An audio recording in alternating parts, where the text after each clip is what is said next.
Alright chaps and chapesses, I've been having a proper good look at Atomfall to bring you our full review.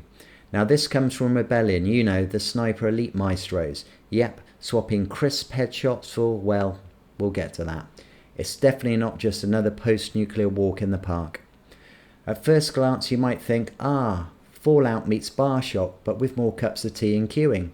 And you'd be partly right, but also miles off. Imagine the cosy English countryside, rolling hills, village pubs, maybe a cheeky Greggs on the corner. Okay, maybe not the Greggs. Now picture it walled off after a nuclear science experiment went a bit pear-shaped. Think less Chernobyl, more Chesterfield catastrophe. You're chucked into a mess, waking up in a vault with bugger all information and a vague mission. Lovely red phone boxes and utter devastation side by side. Pip pip apocalypse. Forget flashy quest markers leading you to the nose. Atomfall basically gives you a nudge and says, right then, off you pop, figure it out. Early doors you'll be weaseling past bandits like you're late for work, desperately hoping to find someone that doesn't want to smash your head in with a cricket bat. Need a battery for a door? The game shrugs. Maybe chat up an NPC, maybe find a hidden note under a pile of rubble, maybe stumble upon it while looking for a decent cup of tea. It's all about collecting clues and leads, which, fair warning, are apparently organised in the menus with the same logic as a car boot sale, and slowly unravelling the mystery in whatever order you fancy. It feels refreshingly chaotic. Right, let's talk about the rough and tumble. Rebellion knows shooting, and apparently the gunplay feels pretty decent. Aiming, spot on. Headshot, chef's kiss.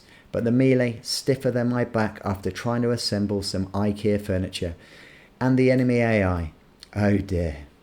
Bless them, they seem to have less tactical awareness than a confused badger. Expect them to charge headlong. Forget you exist if you duck behind a wheelie bin. It sounds a bit daft, but honestly, it adds charm, or frustration, depending on your mood. Sneaking is an option, well, sort of. You can crouch and hide, but don't expect a deep stealth system. Sometimes just yelling, "Oi, leave it out!" from a distance actually works. No, really. This ain't a power fantasy, mate. You start weaker than a kitten, with pockets emptier than London Bridge Station during a tube strike due to some leaves on the track. Bullets are precious, inventory space is tight. This forces you into proper survival mode. Crafting things like Molotovs become essential. And forget money, it's all about bartering. Think Resident Evil meets Cash in the Attic. I'll swap you those 3 bandages and a tin of beans for that shotgun. That's a deal, ain't it? It makes every find, every trade feel important. You'll also find bits to upgrade a stingy skill tree. Aim for gun improvements, just trust me. Now the world itself, proper atmospheric. They've nailed the weird blend of quaint English village and the grim barbed wire nightmare that is Corby. Loads of environmental details, hidden nooks, weird skeletons suggesting someone's had a very bad day. It looks great mostly, though some abandoned buildings might look a tad barren, like they've run out of budget halfway through decorating. There are clever shortcuts connecting areas, which is good because, deep breath, there's no fast travel. Yep, get your walking boots on because you're trekking back and forth quite a bit. Memorise those routes.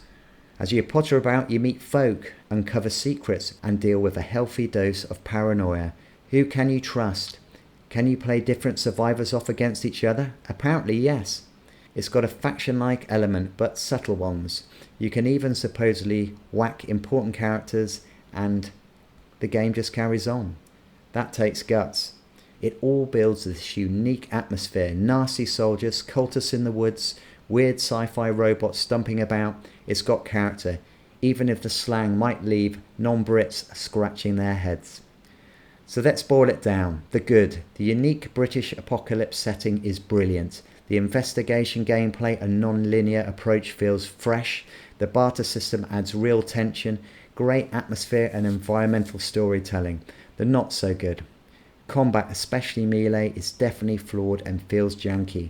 Stealth is pretty basic. The lack of fast travel will test your patience. AI could use a serious upgrade.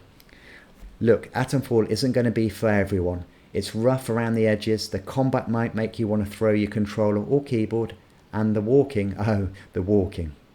But if you're craving something different, something experimental with a unique flavour that blends investigation, survival horror, then this quirky British oddity might be right up your irradiated alley. It's got a certain charm despite its flaws, but that's just my take based on what's out there. What do you think? Was Atomfall even on your radar?